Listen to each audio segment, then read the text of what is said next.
Praise the Lord. தேவனுக்கு மகிமை உண்டாவதாக. ஆண்டவரும் இரட்சகருமாய் இருக்கிற இயேசு கிறிஸ்துவின் நாமத்தினாலே இந்த கால வேளையில் உங்கள் யாவரையும் நான் வாழ்த்துகிறேன். இந்த நாளுக்கான தேவனுடைய வார்த்தை சங்கீதம் 62 அதிகாரம் 8வது வசனம். ஜனங்களே, எக்காலத்திலும் அவரை நம்புங்கள், அவர் சமூகத்தில் உங்கள் இருதயத்தை ஊற்றி விடுங்கள். தேவன் நமக்கு அடைக்கலமாய் இருக்கிறார். என கண்பானவர்களே, இந்த கால வேளையில் கர்த்தருடைய வார்த்தை நமக்கு நேராய் கடந்து வருகிறது. எல்லா காலங்களிலும் அவரை நம்புங்கள். Glory to God. அவர் சமூகத்தில் உங்கள் இருதயத்தை ஊற்றிவிடுங்கள். தேவன் உங்களுக்கு அடைக்கலமாய் இருக்கிறார் என்று எழுதப்பட்டிருக்கிறது. இந்த கால வேளையில் உங்களுடைய இருதயத்தில் இருக்கிற பாரம் என்ன? எது உங்களை அழுத்தி கொண்டு இருக்கிறது? 1 சாமுவேல் 1வது அதிகாரம் 15வது வசனத்தை வாசிப்பீர்களே ஆனால், அன்னாள் தேவ சமூகத்தில் கடந்து வந்து தன் இருதயத்தை ஊற்றிவிட்டேன் என்று சொல்லுகிறார். நான் மிகுதியான விசாரணத்தினாலும் கிளேசத்தினாலும் இந்த நேரம் மட்டும் நான் விண்ணப்பம் பண்ணினேன். Glory to God. நல்ல கவனிங்க. அவள் என்ன செய்தாலாம்? நான் கர்த்தருடைய சந்நிதியில் என் இருதயத்தை ஊற்றிவிட்டேன். உம்முடைய அடியாளை பேலியாளின் மகளாக எண்ணாதையும், மிகுதியான விசாரணத்தினாலும் கிளேசத்தினாலும் இந்நேரம் மட்டும் நான் ஜெபம் பண்ணினேன். ஏலி சொல்லுகிறான், நீ சமாதானத்தோடு போ.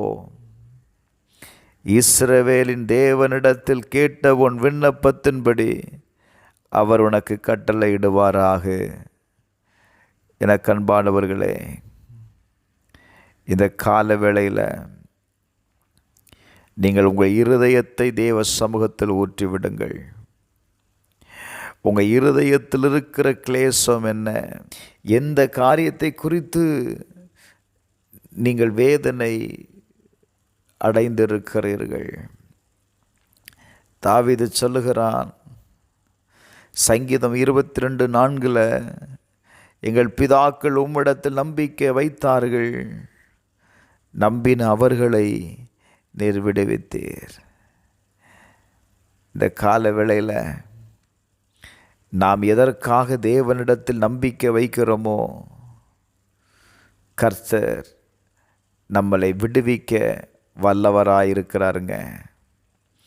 சங்கீதம் 142வது அதிகாரம் 2வது வசனத்தை வாசிப்பீர்களே ஆனால், அவருக்கு முன்பாக என் சஞ்சலத்தை ஊற்றுகிறேன், அவருக்கு முன்பாக என் நெருக்கத்தை அறிக்கையிடுகிறேன். ஹல்லேலூயா. தேவனுடைய சமூகத்தில் உங்கள் இருதயத்தில் இருக்கிற எல்லா சஞ்சலங்களையும் இந்த கால வேளையில் நீங்கள் ஊற்றி விடுங்க. அவருக்கு முன்பாக நீங்கள் படுகிற நெருக்கம் என்ன? அந்த நெருக்கத்தை அறிக்கை பண்ணுங்க. Glory to God. அதற்கு பிற்பாடு அவரை நம்புங்க. அவரை நம்புகிற ஒவ்வொருவருக்கும் கர்த்தர் இந்த கால வேளையில் நான் உனக்கு அடைக்கலமாக இருக்கிறேன் அப்படின்னு ஆண்டவர் சொல்லுகிறார். இந்த கால வேளையில் கர்த்தரை நோக்கி செபிப்போமா. பரலோக பிதாவே, நீர் எங்களுக்கு அடைக்கலமாக இருப்பேன்னு நீங்கள் வாக்கு கொடுக்குறீங்க. இந்த கால வேளையில் எங்கள் ஒவ்வொருவருக்கும் அடைக்கலமாக இருங்க.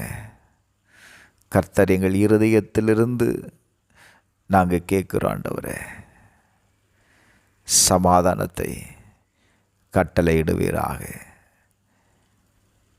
அன்னாள் தன் இருதயத்திலிருந்து கூப்பிட்ட பொழுது அவளுக்கு சமாதானத்தை தந்தீங்களே. இந்த நாளில் உம்மை நோக்கி கூப்பிடுகிற ஒவ்வொருவருக்கும் நீர் மிகுந்த சமாதானத்தை கொடுத்து நீர் ஆறுதலாயிருக்கும்படி நான் ஜெபிக்கிறேன். இயேசுவின் நாமத்தில் ஜெபிக்கிறேன் பிதாவே, ஆமென்.